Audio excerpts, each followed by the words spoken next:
കഴിഞ്ഞ 9 കൊല്ലമായി LDF ഭരണത്തിലാണ് കേരളം മുന്നോട്ട് പോയിക്കൊണ്ടിരിക്കുന്നത്. മറ്റ് സംസ്ഥാനങ്ങളെ അപേക്ഷിച്ച് വികസനം ഒരുപാട് മുന്നിലാണ് എന്ന് ഒരു കൂട്ടർ പറയുന്നുണ്ട്. എന്നാൽ അങ്ങനെയല്ല, കേരളം നശിച്ചുകൊണ്ടിരിക്കുകയാണ് എന്നാണ് പ്രതിപക്ഷത്തിൻ്റെ, UDFൻ്റെയും BJPയുടെയും ഒക്കെ വാദം. എന്തായാലും ആ വിഷയത്തിൽ പൊതുജനങ്ങൾക്ക് എന്താണ് പറയാനുള്ളത് എന്ന് അന്വേഷിക്കാൻ നമ്മൾ തീരുമാനിച്ചിരിക്കുകയാണ്. പൊതുജനങ്ങളുടെ അഭിപ്രായത്തിൽ കേരളം വികസന പാതയിലാണോ സഞ്ചരിക്കുന്നത് എന്ന് ചോദിച്ചു നോക്കാം.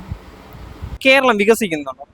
കേരളം മൊത്തം വികസിക്കുകയല്ലേ, അത് എന്നും വികസിച്ചുകൊണ്ടിരിക്കും. അറിയാനാണ്, കേരളം വികസിക്കുന്നുണ്ടോ? കേരളം വികസിക്കുന്നു എന്ന് ആ ഭരണകക്ഷികൾ പറയാറുണ്ട്. പക്ഷേ അത് പൂർണ്ണമായിട്ട് വികസനമായിട്ട് പറയാൻ സാധ്യമല്ല. പല ന്യൂനതകളും വരുന്നുണ്ട്. ഈ ന്യൂനതകളെ മുൻകൂട്ടി കണ്ട് നിർവഹിക്കാനുള്ള കഴിവ് ഓരോ ഭരണാധികാരികൾക്കും ഉണ്ടായിരിക്കണം.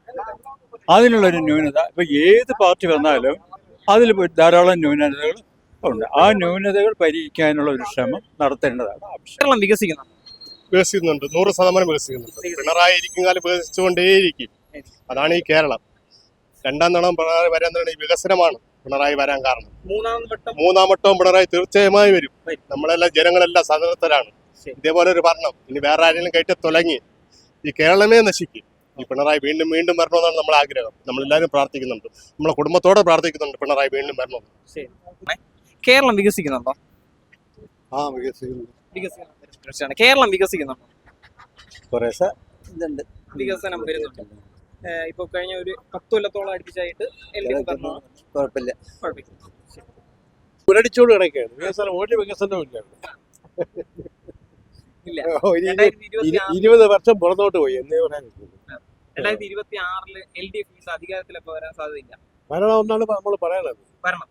വരട്ടെ, ജനം അനുഭവിക്കട്ടെ. കേരളം വികസിക്കുന്നുണ്ടോ? കേരളം വികസിക്കുന്നുണ്ടോന്ന് വെച്ചാൽ ചെറിയ വികസനങ്ങൾ വരുന്നുണ്ട്.